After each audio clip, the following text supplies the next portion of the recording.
morning, everyone. It's a little better. Let's hear the folks up the stairs. Good morning. That's okay. I like to hear that. Thank you for making the trip. We know the weather isn't great today, but the numbers here tell how important this issue is for everyone. So thank you for coming. We've got simple messages for you today, and we know you know them. There's going to be one chant. I'm going to ask you to practice right now. We're asking that the legislature and the governor does what? They invest in me! Invest in me! Louder! Invest in me! Make sure they can hear you in their offices. Invest in me! When we say that, we are looking for two things. There's two parts of that equation. We are looking for a COLA, a true COLA, a COLA that allows us to keep the lights on, pay for food, pay for insurance, and pay our staff. That COLA is important. If we do not get a full COLA, it's everything that we need will not be paid for, and it will count as a cut. We need a full COLA and full flexibility.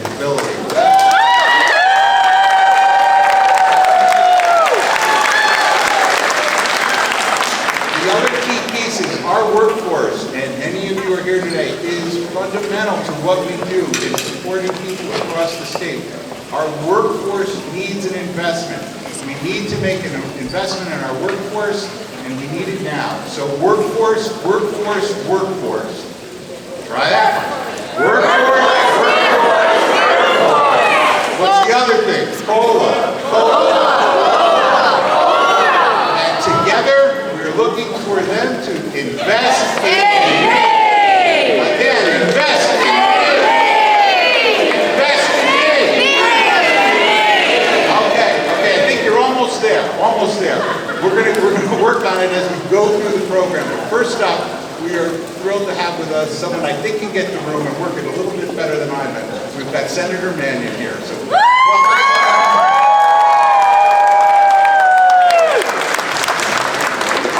Thank you, Mike. You know, I only have a couple strengths, and I know you'll all help me accentuate a couple of those. Here's how we do it, Mike. I say invest in, you say me. Invest in. Invest in. I say invest in, you say me. Invest in. Invest in. Give yourselves a round of applause.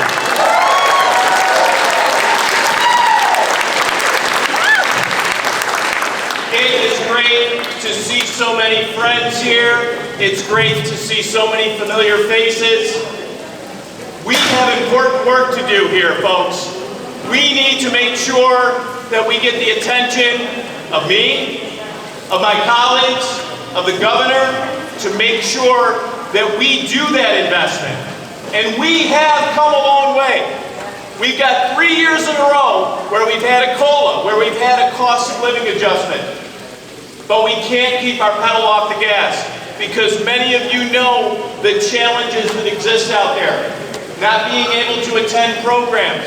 Not being able to have drivers to be able to take you to a certain activity. Maybe you've had to change homes. Maybe you've got different staff. Maybe those staff are working doubles or triples. But these are relationships based on trust. And when we talk about dignity in our lives, we talk about choice, we talk about freedom, and we talk about being able to live as we want to. We all need support. Some people need just a little bit more support than others, and a specific type of support. And we, as a state and a country and a society, must make sure that we fund our systems, we fund our employees, and we can only provide that choice. We can only provide that dignity if we have those supports in funding. You know, a couple years ago, I held a workforce public hearing, and we had individuals testify, providers, leaders of voluntary providers testify, family members testify. We got done with that meeting, we got done with that hearing, and it was great because we got a lot of information out of it. But you know who didn't testify? Not one direct support professional. And it's not because we didn't ask them. It's because they were working. No one was available. Yeah. These relationships are based on trust. And that trust, you trust the people that work with you. We must support them. The only way to support them is with a $4,000 wage enhancement and a 3-point.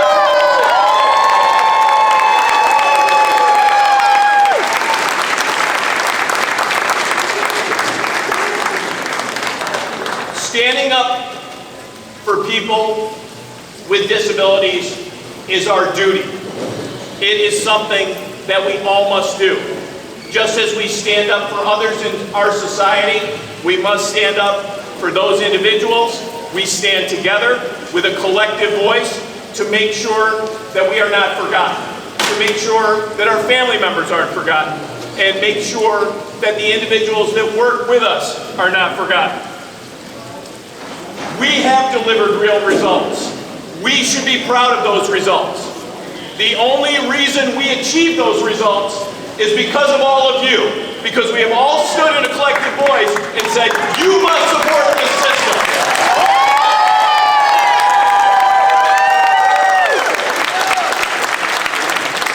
We are going to continue to make strides in employment, in anti-stigma campaigns, in housing. But as I've said many times, we have a long-term crisis, a short-term crisis, and an immediate crisis. And that immediate crisis involves our direct support professionals supporting them so that they can support us. Amen.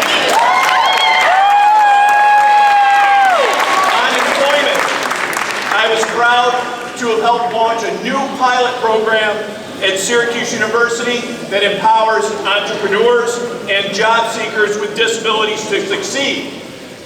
We have in my district coming the largest private investment in this country with Micron Technology. It's going to make semiconductor chips in my district. The first question and the last question I ask employers like Micron is, do you have an intentional disabilities hiring program? And if not, why don't you? You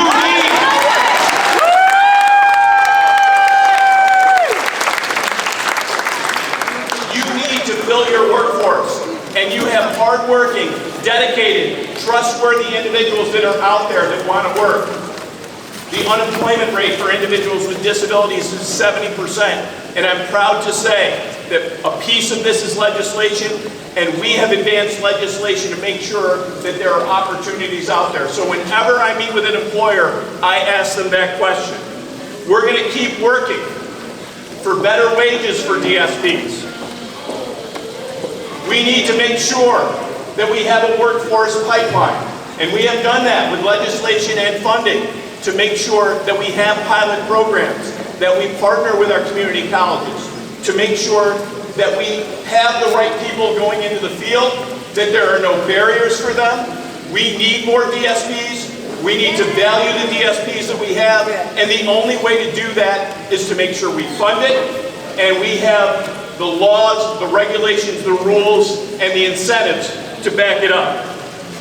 I'm going to keep pushing for scholarships. I'm going to keep pushing for those mentorship programs. Because it's not just the DSPs that are here. They're working long hours. They do. They're working at different locations.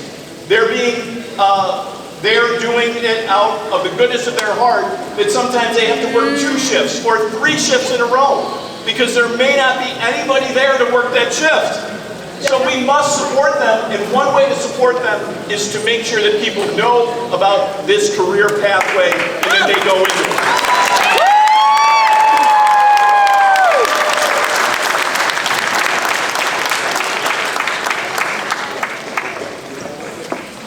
We are in a crisis. The need is urgent and potentially getting worse. We cannot step back from this fight. We must continue to fund this system. Yes. We must continue to invest in this system. What are we investing in? We're investing in people. And what is more important than all of us? I am inspired to stand here today with you and go and advocate for you. I promise to continue to be your voice in this budget fight. It's free.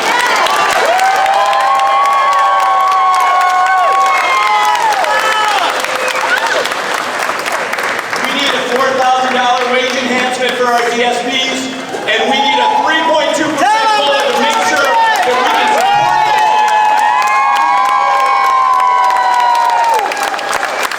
I say invest in, you say me. Invest in. Let's go do this,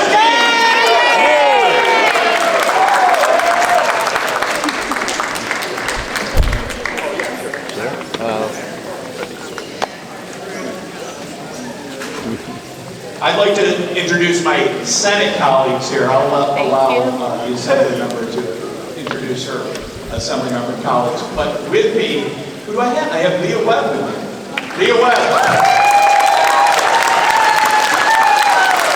Senator from rural Tioga and Portland County. So, big hand for Leah Webb, who's a strong advocate. What do you have for that? Me too. Do you have an apple? Good morning, everyone. How are we feeling? I want to thank my esteemed colleague, Senator Manning, for introducing this important legislation, and I'm a proud co-sponsor of. So I wanted to make my comments brief because we have a lot of great speakers, but I'll be remiss in this moment if I didn't first continue in that spirit of gratitude and appreciation by extending that same gratitude and appreciation to all of you who have traveled near and far to be here in Albany today to advocate for this important issue. So give yourself a hand. And I want to make it very clear that we all recognize that this fight didn't begin today. We recognize that you all have been working alongside all of us here to raise this important issue. And so when you hear things like a COLA, right? We know what the COLA is, right? Cost of living adjustment. Let's just break that down for a brief moment. When you talk about this idea of a cost of living, what are some things that come to your mind in terms of costs that we have? Do we all need to have food? Yes. Do we all need to have transportation? Yes. Do we all need to have health care? Yes. Do we all need to have good paying jobs? Yes. And so when you take all of that into consideration, right, what you all are asking for are fundamental needs that we have to live, right?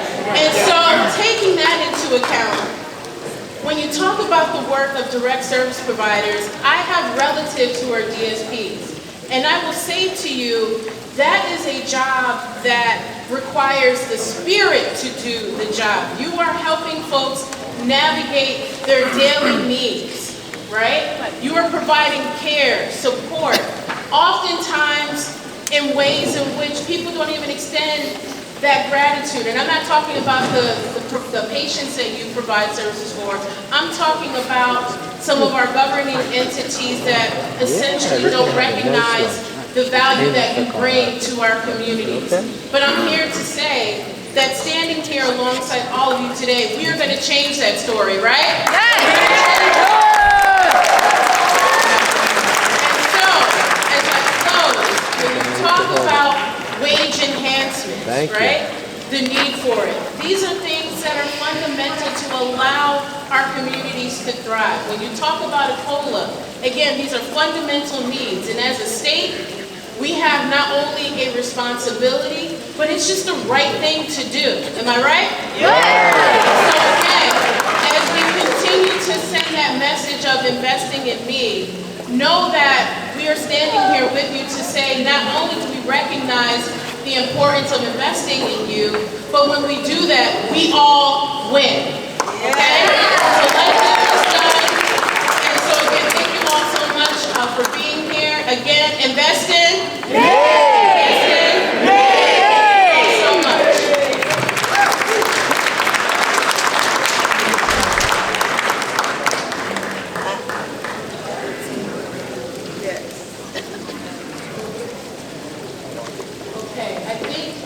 I'm the only senator outside of Dominion right now at the moment. So we are going to pass it to our great colleagues in the Assembly.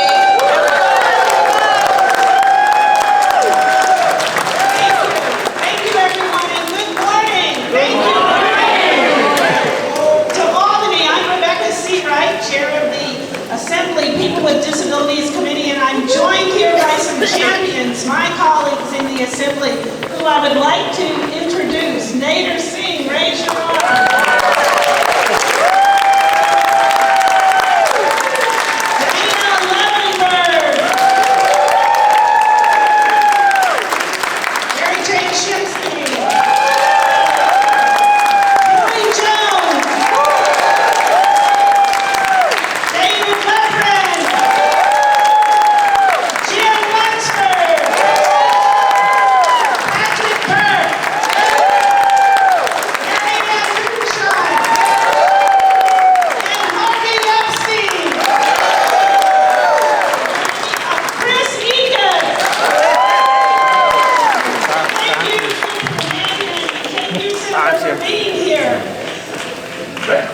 It is great to see all of you on this rainy day at our state capitol.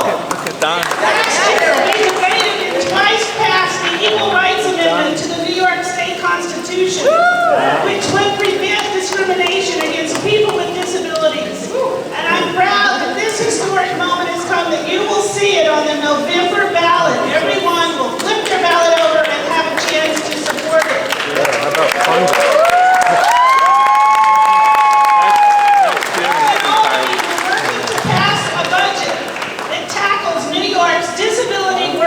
Crisis by including a 3.2% COLA without restriction. And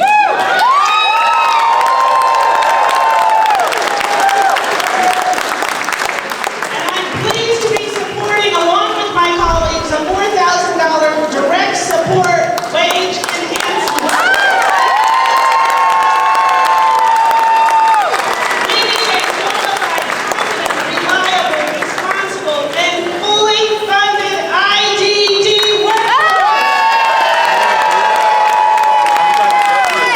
That's why we're fighting for a 3.2% COLA. And we need your help today. Contact your legislator and insist that they support a 3.2% COLA without any restriction.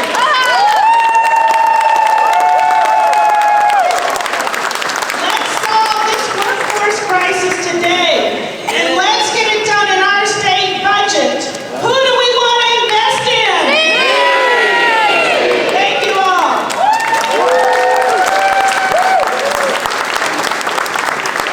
Big round of applause for the Senate and the Assembly who are here today. Thank you. Okay. So as we said, we want you to do what? Invest in me! Invest in me! All the way on the stairs, I can't hear you. Invest in me! Very good. We like that. We like that. Next up, we are thrilled to have with us a group of folks who really honor what we're all about. The folks who give services. And today with us, we have Katarina. Kim, and Allie. Step up and say a few words. Hi, everybody. My name is Katarina. I get services from Without Walls program through the Center for Disabilities. I'm here with my friends Kim, Kelly, and Allie to ask our legislators to invest in disability services. Everything costs more than the last time I was here. The prices of food, gas, and electricity have all gone up. That affects what me and my friends can do in our program. The state needs to invest in us so we can have good services. It's where I feel safe, and it's where I get to fight for things that matter to me. Invest in me, invest in us. Thank you.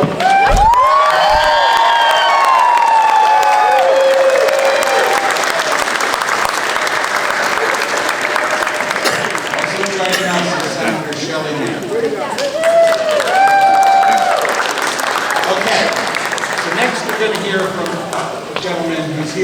son, Dr. Larry Fine, and his son, John.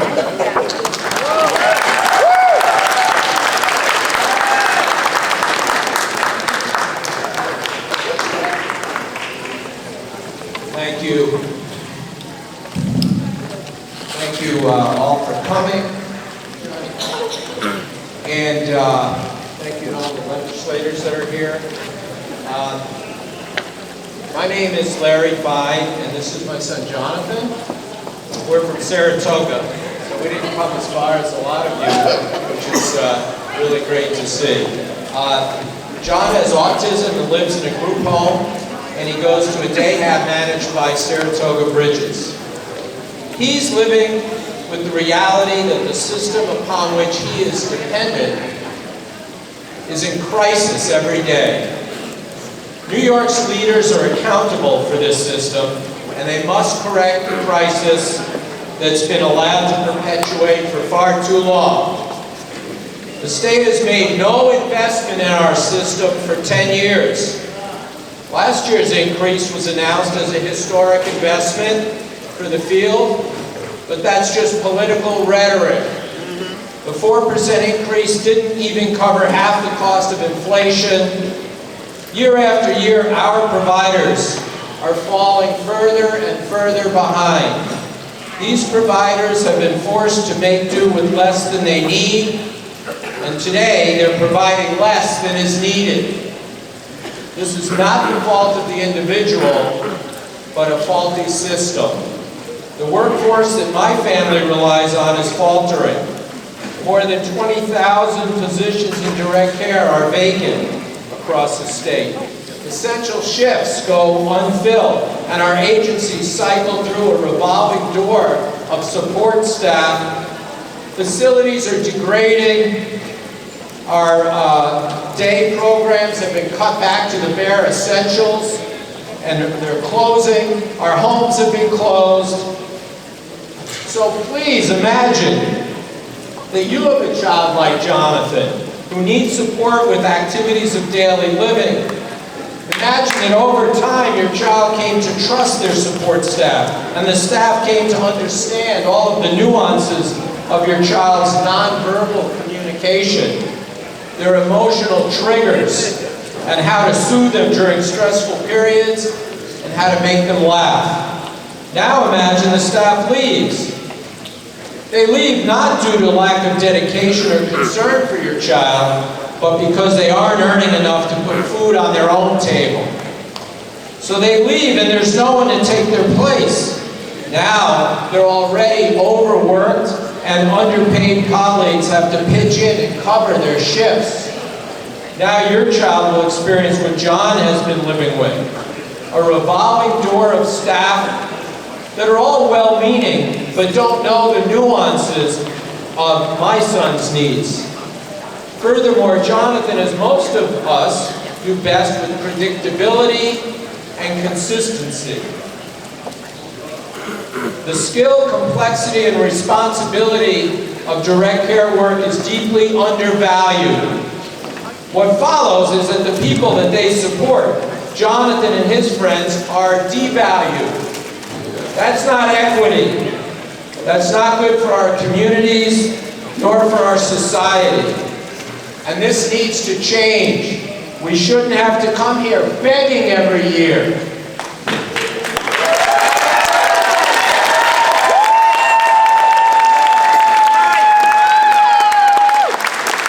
We're asking for just a 3.2 cost of living adjustment, a COLA, and a direct support wage enhancement, as has been mentioned. The COLA would help compensate for 1 year's inflation. It would merely meet the costs for food and maintenance of their homes and vehicles.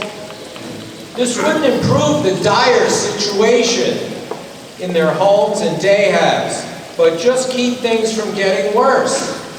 The direct support wage enhancement would invest an additional $4,000 in each of our dedicated DSPs, raising their pay about $2 an hour.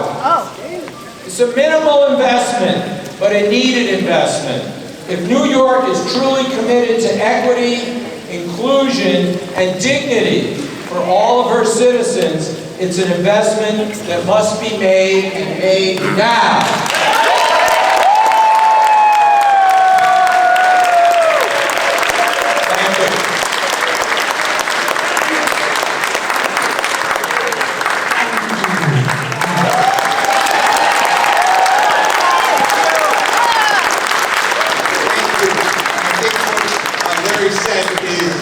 He wants folks to invest in who? Invest in me, right? Next up, we have Senator Mayer who's going to say a few words. Good job. I said Senator Shelby Mayer, the chair of the Senate Education Committee from Westchester. But you know why I'm here today? Because the folks that provide this care and those that receive it are on the short end of the stick, and it's unacceptable. The time is now. Let's change it this year. You know, if you work for a not-for-profit like YAI in my district, you get paid so much less than if you work for a state-run home. Right now. How can you justify that? Is that fair? Is that right? No. You gotta change that. I know, I'm proud. I have a wonderful group home across the street from my house where the people during COVID gave up staying with their own kids in order to work in that home and be devoted.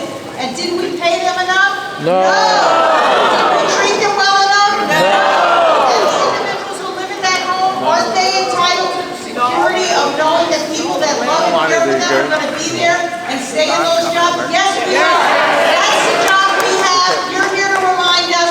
Make sure you keep your voices loud. Thank you.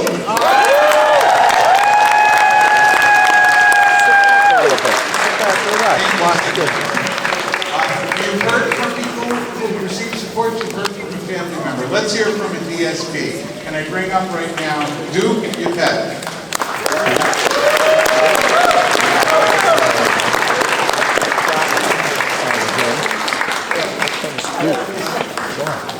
Hi, everybody.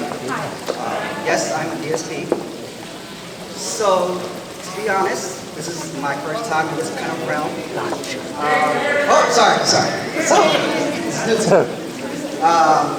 I became a DSP, to be honest with you. I was a manager of a restaurant before. I've done a lot of great jobs. And unfortunately, I had to take a big cut to be a DSP. I wanted to be a DSP so bad because I had a little beautiful girl. She was 3 years old, and she had a lot of disabilities. So I wanted to understand the ground. I wanted to understand what it is to be in this world, this beautiful world. It was hard. I'm not gonna lie, I was kind of oblivious to a lot of things. I was not well prepared for a lot of things. And it was hard. But my passion and my love for my daughter was more important. So money didn't really matter at that moment, but it still does. Fortunately, it still does. I still have to pay for many things in life and be a father. Sadly, though, 2 years ago, I did lose my daughter. But the passion never left me. My daughter is still with me every day in my life. And to be honest with you, I couldn't leave ARC. I couldn't leave the people I support because it's such a beautiful world. There's individuals out there that sometimes don't have staff. Sometimes I have to go help out just to make sure they're bathed. They have food in their plate. They have some place to go, somebody to talk to. Sometimes they don't have these things, and it's really frustrating. It is really, really frustrating. As a father who had a child with disabilities, to not see that we're not there, that our system is not there for us. It's very aggravating. But my passion is stronger. Even though we're not there yet, I still will fight a good fight. I will still be a chef, a counselor, a public speaker right now.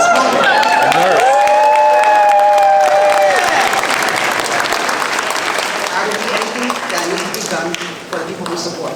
DSP do need some strength and some help, but I believe if we just keep on a good fight, I think we'll get there, I hope. And and hopefully my voice will be heard. And again, like they say, invest in. Thank you so much. Appreciate it. Thank you.